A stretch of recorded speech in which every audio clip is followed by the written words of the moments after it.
கள்ளக்குறிச்சியில் கள்ளச்சாராயம் குடித்து உயிரிழந்தோர் எண்ணிக்கை 57ஆக அதிகரித்துள்ளது. மேலும் பலர் தீவிர சிகிச்சை பெற்று வருகின்றனர். இந்த விவகாரம் தொடர்பாக ஏற்கனவே 8 பேர் கைது செய்யப்பட்ட நிலையில் தற்போது மேலும் 2 போலீசார் கைது செய்துள்ளனர். இந்த விவகாரம் தொடர்பாக சிபிசிஐடி போலீசார் விசாரணையை துவங்கியுள்ளனர்.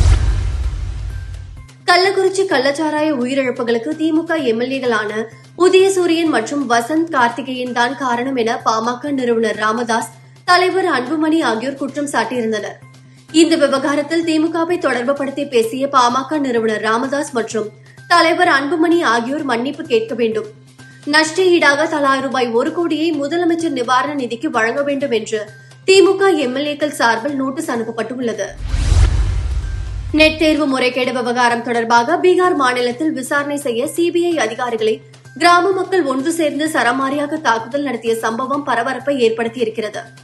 இந்த விவகாரம் தொடர்பாக 4 பேரை காவல்துறையினர் கைது செய்துள்ளனர்.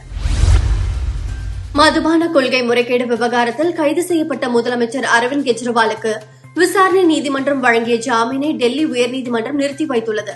இதை எதிர்த்து அரவிந்த் கெஜ்ரிவால் உச்சநீதிமன்றத்தில் மனு தாக்கல் செய்துள்ளார். மேலும் இந்த மனுவை அவசர வழக்காக விசாரிக்க கோரிக்கை விடுத்துள்ளார். ரஷ்யாவில் யூத வழிபாட்டு தலங்கள் மீதும் காவல் நிலையம் மீதும் துப்பாக்கி ஏந்திய மர்ம கும்பல் கொடூர தாக்குதல் நடத்தியது. இதில் ஒரு மதகுரு, 14 போலீசார் உள்பட 15 பேர் உயிரிழந்தனர். மர்ம கும்பலை எதிர்த்து போலீசார் நடத்திய பதில் தாக்குதலில் 5 பயங்கரவாதிகள் சம்பவ இடத்திலேயே கொல்லப்பட்டனர். மேலும் பலரை தேடும் பணிகள் நடைபெற்று வருகின்றன.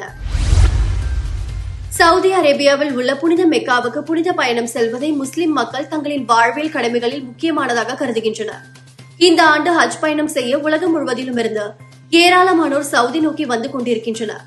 இந்த நிலையில் சவுதியில் நிலவும் கடுமையான வெப்பம் காரணமாக இதுவரை 1300க்கும் அதிகமானோர் உயிரிழந்துள்ளனர் என அந்நாட்டு சுகாதாரத்துறை தெரிவித்துள்ளது. T20 உலகக்கோப்பை சூப்பர் 8 சுற்றில் நடைபெற்ற போட்டியில் இங்கிலாந்து மற்றும் அமெரிக்கா அணிகள் மோதின. இந்த போட்டியில் முதலில் பேட் செய்த அமெரிக்கா 114 ரன்களில் ஆல் அவுட் ஆனது. ஆஸ்திரேலியா சார்பில் கிறிஸ் ஜோர்டன் 4 விக்கெட்டுகளை வீழ்த்தினார். எளிய இலக்கை துரத்திய ஆஸ்திரேலியா அணி 9.4 ஓவர்களில் 117 ரன்களை விளாசியது. இதன் மூலம் அந்த அணி 10 விக்கெட்டுகளில் வெற்றி பெற்றது. யூரோ கோப்பை கால்பந்து போட்டியில் நடைபெற்ற லீக் போட்டியில் ஜெர்மனி மற்றும் சுவிட்சர்லாந்து அணிகள் மோதின. இந்த போட்டியின் முடிவில் இரு அணிகளும் 1 கோல் அடித்திருந்தன. இதனால் போட்டி டிரா ஆனது.